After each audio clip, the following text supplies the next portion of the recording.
And we're going to cross back to what is our top story today. Emmanuel Macron arriving at the White House there with Joe Biden and Jill Biden. You can see them in the live images there, waiting for Emmanuel Macron and Brigitte Macron to formally arrive. It's worth saying they have actually been in Washington for several days now, but this is the formal arrival at the White House.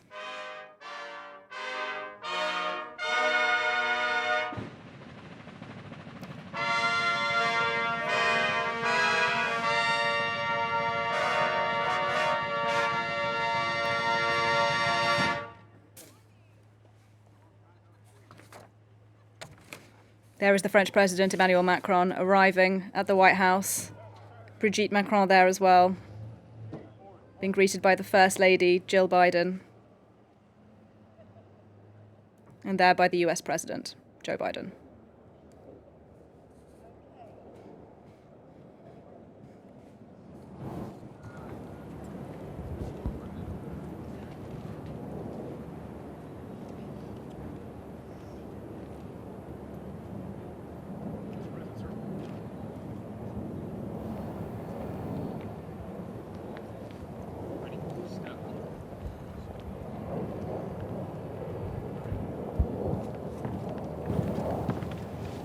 There's a greeting as well of Kamala Harris, the US Vice President, his wife his husband, Doug Emhoff there as well.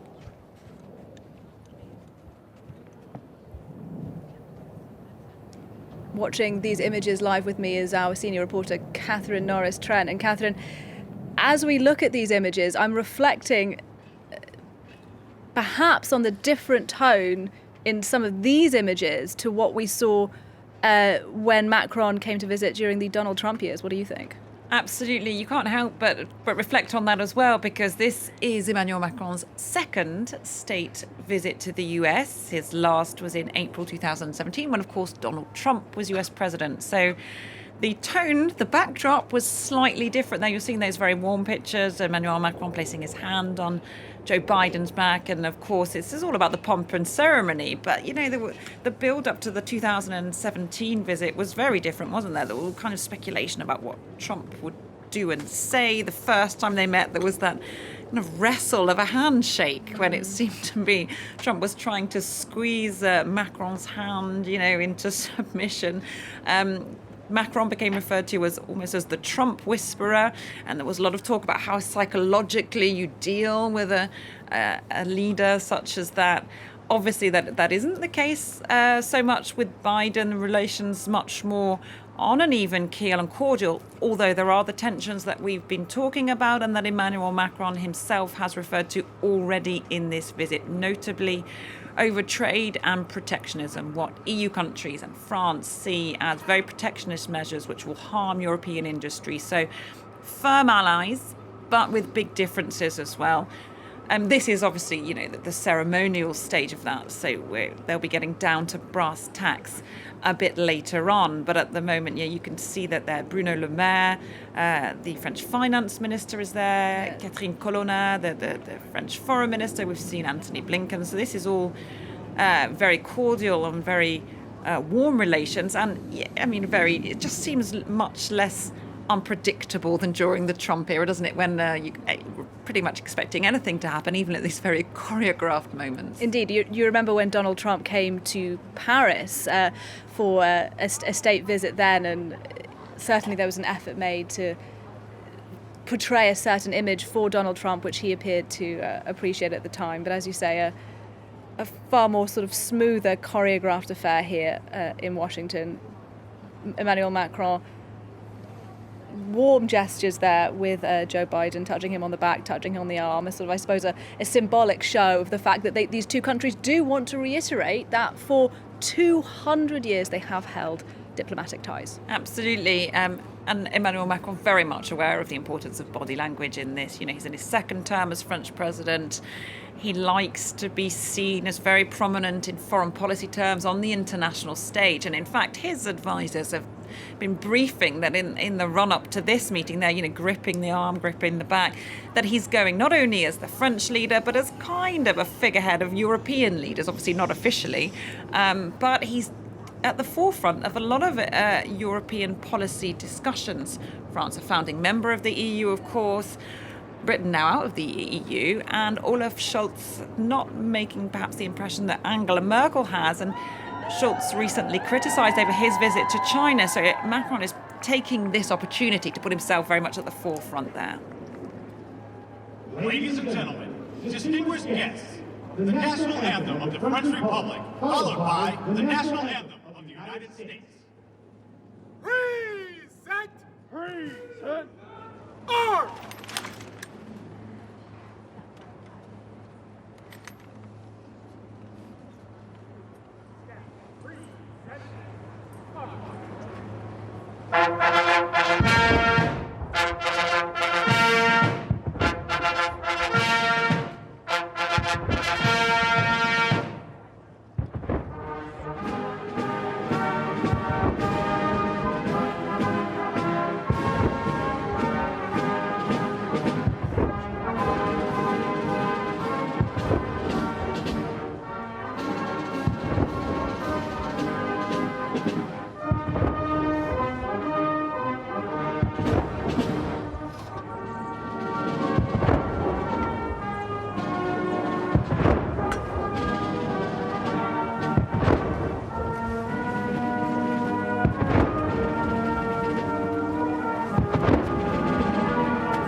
That was the US anthem, the Star Spangled Banner. Before that, the Marseillaise, the French national anthem. This clearly a moment of dignity for both countries as the two leaders meet for their first formal state visit at the White House.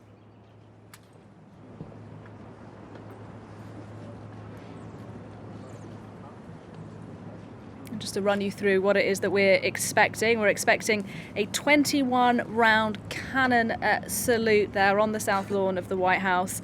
And then we expect the US and the French presidents to review the troops there on the south lawn. With me still, Catherine Norris-Trent, our senior reporter. Catherine, as we look at these images, just what do you make of them? We were kind of talking about the choreography of it, and perhaps walk us through what's going to happen later on today, because there's going to be a rather lavish dinner as well, isn't there?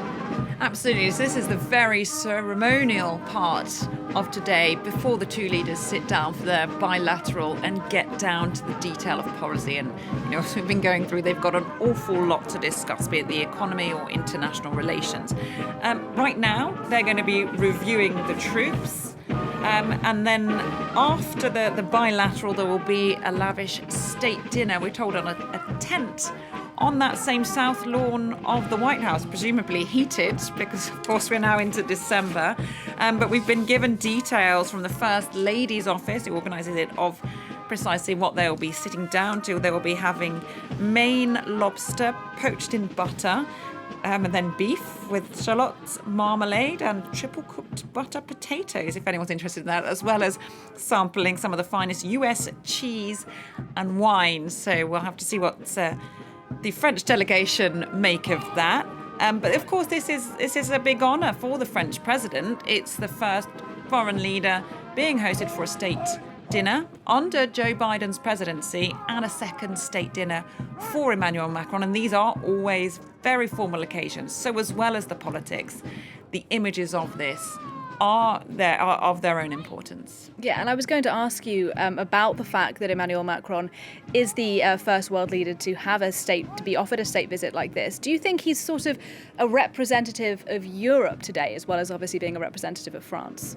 This is what a lot of people are saying. Emmanuel Macron is there and he's going to be raising French concerns, but he's also going to be putting European concerns on the table, because when Europe looks at Joe Biden's America, now we're not in the days of Donald Trump's America First, but for some Europeans it doesn't feel very different from that economically, with, as we were saying, the Inflation Reduction Act notably being brought in. They're worried about economic protectionism favouring US business, and they're worried that this is going to hit European business hard. And of course it's already a very economically difficult time for Europe, coming out of COVID and with the war on Ukraine. So Emmanuel Macron will be pleading Europe's cause, saying, don't forget about us. The Biden administration has its eyes firmly fixed on China. It's no secret they're very concerned about the rise and ambitions of China and where that could lead next. They're also, of course, very focused on what Vladimir Putin will do.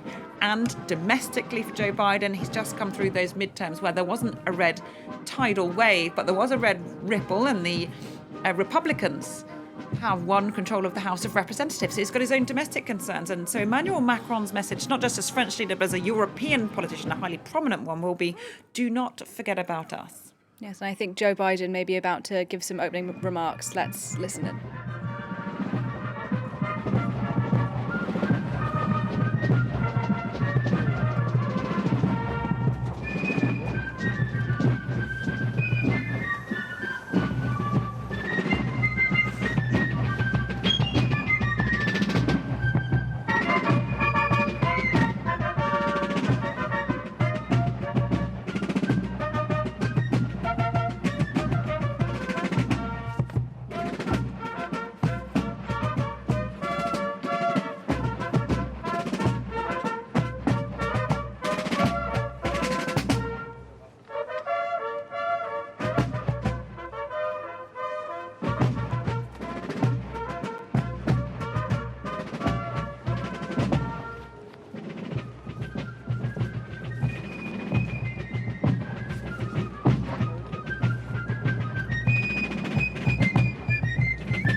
Well, we were expecting to hear from Joe Biden and Emmanuel Macron. Clearly, though, the ceremony continues. They will be making remarks. We'll bring them to you as soon as we get them. And Catherine Norris-Trent, as we wait for Joe Biden to speak, I wonder if you could give us your reflections on what Macron is doing beyond the walls of the White House, because he has met with US lawmakers already on this trip, hasn't he?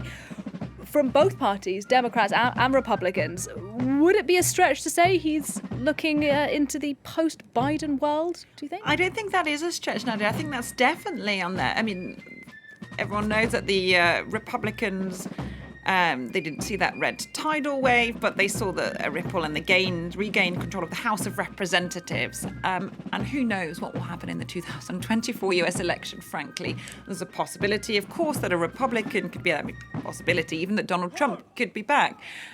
So he is widening out his contacts to basically try and boost France's standing in the US, no matter who wins the next election, because the world has changed an awful lot in the past few years, and it could change a great deal in the next years to come. We don't know what the situation will be with regards to the war in Ukraine. But if there is a change in party in power, let alone change in president in power, then that could mean a different strategy for the French going forward. So they're hedging their bets. Macron spoke to lawmakers from both houses and will be continuing to meet with different actors. He's been speaking to people at the French embassy. I think Joe Biden is now starting to speak. Let's listen in to the US president, who is now starting to speak.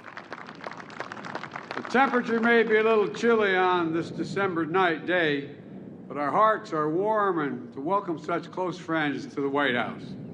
President Macron and Brigitte, members of the French delegation, distinguished guests, it's an honor, a genuine honor to host you for the first state visit of my administration. And to celebrate the enduring strength and vitality of the great friendship between France and the United States of America. Bonjour. La température est peut-être fraîche en ce jour lumineux de décembre, mais nos cœurs sont chauds d'accueillir des amis si proches à la Maison-Blanche. Monsieur le Président Macron, Brigitte, membres de la délégation française, distingués invités, c'est un honneur de vous accueillir pour la première visite d'État de mon administration et de célébrer la force et la vitalité durable de la grande amitié entre la France et les États-Unis d'Amérique. As my friend and I were talking, France is our oldest ally, our unwavering partner in freedom's cause. From the spirit of Marcus de Lafayette, who helped secure the success of our revolution, to the sacrifice of American GIs who stormed the beaches of Normandy, our history has been shaped by the courage of the women and men who crossed the Atlantic, carrying within their hearts the flame of liberty. Today, that flame burns more brightly than ever, and the alliance between our two nations remains essential to our mutual defense. La France est notre plus ancien allié, notre partenaire inébranlable dans la cause de la liberté. De l'esprit du marquis de Lafayette, qui a contribué au succès de notre révolution, au sacrifice des GI américains qui ont pris d'assaut les plages de Normandie, notre histoire a été façonnée par le courage des femmes et des hommes qui ont traversé l'Atlantique, portant de leur cœur la flamme de la liberté. Aujourd'hui, cette flamme brûle plus brillamment que jamais, et l'alliance entre nos deux nations reste essentielle à sa défense. As allies in NATO, together with our European Union and the G7, and partners around the world, France and the United States are facing down Vladimir Putin's grasping ambition for conquest and Russia's brutal war against Ukraine, which has once more shattered peace on the continent of Europe. Le temps, aux côtés de l'Union européenne, du G7 et de partenaires du monde entier, la France et les États-Unis font face à l'ambition de conquête de Vladimir Poutine et à la guerre brutale de la Russie contre l'Ukraine, qui a une nouvelle fois fracassé la paix sur le continent européen. France and the United States are once again defending the democratic values and universal human rights, which are the heart of both our nations. The wellspring of our strength is a shared commitment to liberty and justice for all. Liberté, égalité, fraternité. La France et les États-Unis défendent les valeurs démocratiques et les droits universels de la personne, qui sont au cœur de nos deux nations. La source de notre force est un engagement commun pour la liberté et la justice pour tous. Liberté, égalité, fraternité. We are proving to people around the world that democracies deliver, from our joint leadership to make sure partners everywhere, and parents everywhere can feed their children, to cooperate and to tackle the climate crisis, and to preserve our planet for generations yet to come. And on this World's AIDS Day, we reaffirm our shared commitment to end the AIDS epidemic by 2030. Prouvons aux gens du monde entier que les démocraties tiennent leurs promesses, de notre leadership commun pour faire en sorte que les parents du monde entier puissent nourrir leurs enfants, à notre coopération pour lutter contre la crise climatique et préserver notre planète pour les générations à venir. En cette journée mondiale de lutte contre le sida, nous réaffirmons notre engagement commun pour mettre fin à l'épidémie de sida d'ici 2030. President Macron, you heard me speak before about the inflection point we stand at in history, and how the choices we make today and in the years ahead will determine the course of our world for decades to come. And the United States could not ask for a better partner in this work than France. For centuries, we've come together, charted a course toward a world of greater freedom, greater opportunity, greater dignity, and greater peace. Monsieur le Président Macron, vous m'avez déjà entendu parler du point d'inflexion que nous avons atteint dans l'histoire et sur la façon dont les choix que nous faisons aujourd'hui et dans les années à venir détermineront l'évolution de notre monde pour les décennies à venir. Les États-Unis ne pouvaient pas demander un meilleur partenaire dans ce travail que la France. Depuis des siècles, nous avons ensemble tracé la voie vers un monde de plus grande liberté, de plus grandes opportunités, d'une plus grande dignité individuelle et d'une plus grande paix. Stalwart friends in times of triumph and of trial, France and the United States will meet the future just as we always have, confident in our shared capacity, sustained by the strength of our shared values, and undaunted by any challenge that lies ahead. And the connections we are building today between our students, our businesses, our trailblazers, will see our alliance continue to prosper and grow stronger for decades to come. So, Mr. President, welcome again, and welcome to the French delegation. I'm honored to have you here and looking forward to a wonderful day together. God bless both our nations, and may God protect our troops. Mr. President. Amis indéfectibles dans les moments de triomphe et d'épreuve, la France et les États-Unis affronteront l'avenir comme nous l'avons toujours fait, confiants dans nos capacités communes, soutenus par la force de nos valeurs partagées, sans se laisser décourager par les défis qui nous attendent. Et les liens que nous construisons aujourd'hui entre nos étudiants, nos entreprises, nos pionniers, permettront à notre alliance de continuer à prospérer et à se renforcer pendant les décennies à venir. Donc, bienvenue à nouveau, Monsieur le Président, et à la délégation française. Je suis honoré de vous avoir ici et je me réjouis de passer une merveilleuse journée ensemble. Que Dieu bénisse nos deux nations et que Dieu protège nos troupes. Ladies and gentlemen, distinguished guests, the President of the French Republic.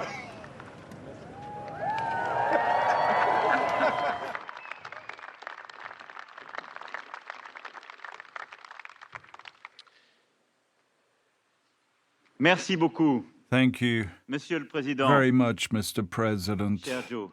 Dear Joe, Madame. Madam, Cher Jill.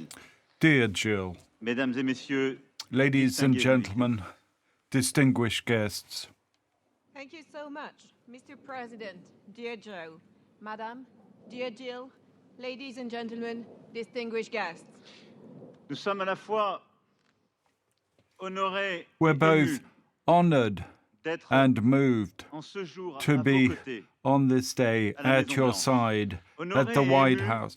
vous l'avez dit, Monsieur le Honored Président, à and l'instant, moved, as you said, Mr. car nos deux President, a moment ago, nations sont because our two dans leur nations combat pour la are liberté. sisters in their La fight for France, freedom. dès les France, origines from de l'indépendance the américaine outset et de la of construction de votre nation, US independence Les and the États-Unis, building of your nation, par le sang versé, the United tranchées de la States Somme through aux the plages de bloodshed Normandie. in the trenches of the Somme to the beaches of We're Normandy. honored and moved, Mr. President, to be here with you today at the White House.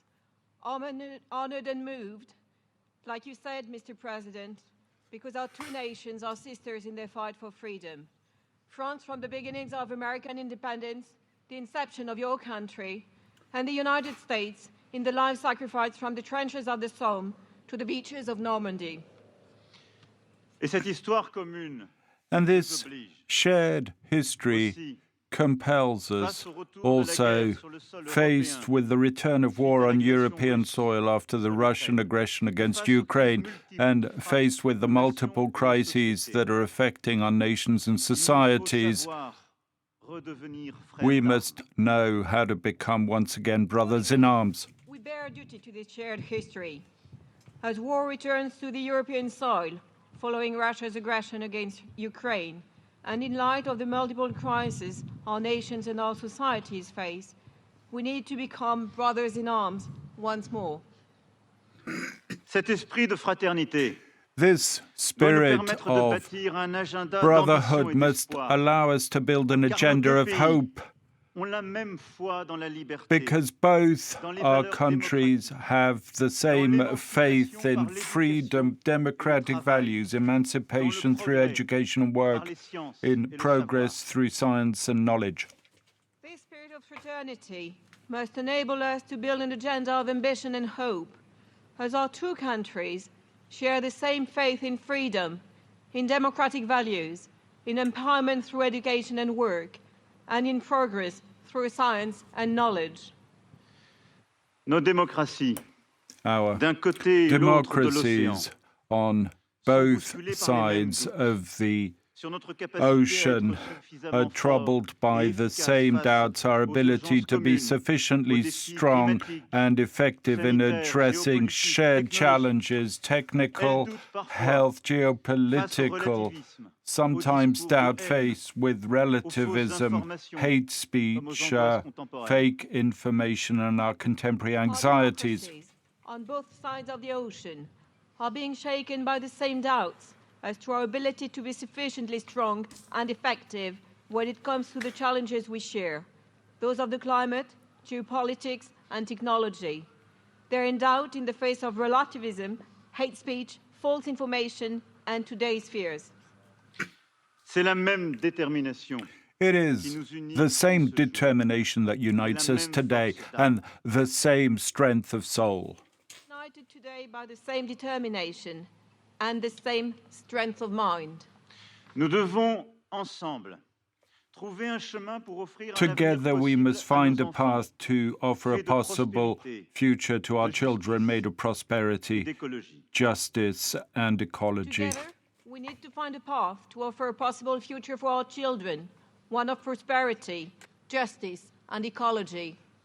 Nous devons ensemble Together, we must work in order to rebuild the unity of our societies through respect and recognition, which alone can eradicate we need to work hatred. to rebuild the unity of our societies through respect and recognition, the only means to eradicate hate.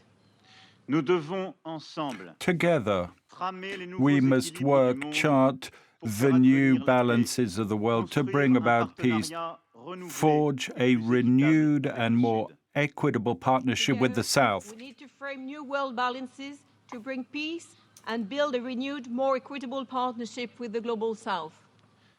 Nos frontières nouvelles sont là. Our new frontiers are there, and in order to Les États-Unis reach et them, la the France United States sont les alliés and les plus France solides. are the staunchest allies because this friendship is rooted in Our centuries. new frontiers are there, and it is our shared responsibility to respond to this.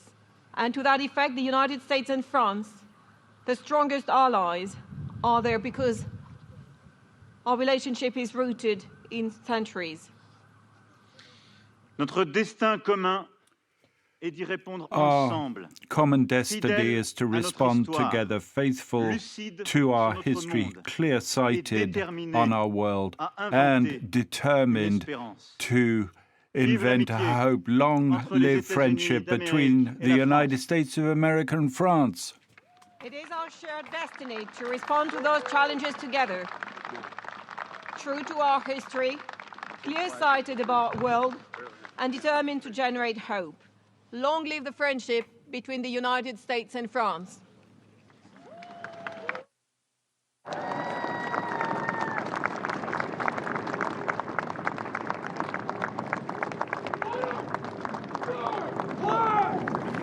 Podcast! Cut!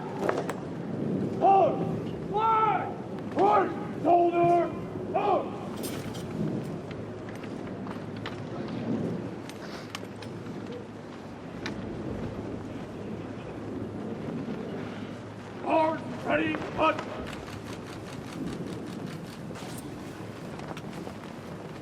President, this concludes the ceremony.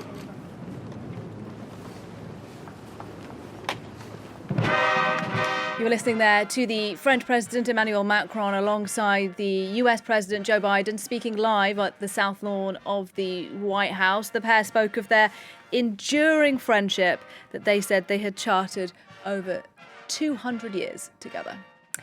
And listening to that with me was France 24's senior reporter Catherine Norris-Trent. Catherine, what did you think of, I suppose, what they had to say, but also the optics of that? Well, the optics are very positive, aren't they? And it's all very, smiley, shaking hands, gripping hands there. Very much portraying an image of very strong allies without running the risk of being cynical. I want to say, this is the easy part. This is the nice part for the cameras. And when you scratch the surface a bit, as they will be doing the bilateral talks, there are points of disagreement. Now, they are allies, no denying that, but there are big areas where there are tensions, transatlantic tensions at the moment. So beyond the smiles, beyond the pageantry and the handshakes, there are differences on trade, on how to approach Putin, on how much weapons and money to send, on things like natural gas supplies from the US. There are serious issues about global strategy where France and Europe are worried about the direction the US is taking, thinking it's looking to China, it's looking inwards, but it's not considering its European allies enough, with war, of course, raging on Europe's borders. So this is the protocol. Positive images for both sides and very warm words. And nonetheless, there's a much more serious side which we'll get going now. And they referred to that in their speeches, both Biden and Macron. Biden saying that this is an inflection point in history and that momentous events are underway on the world stage, as we know.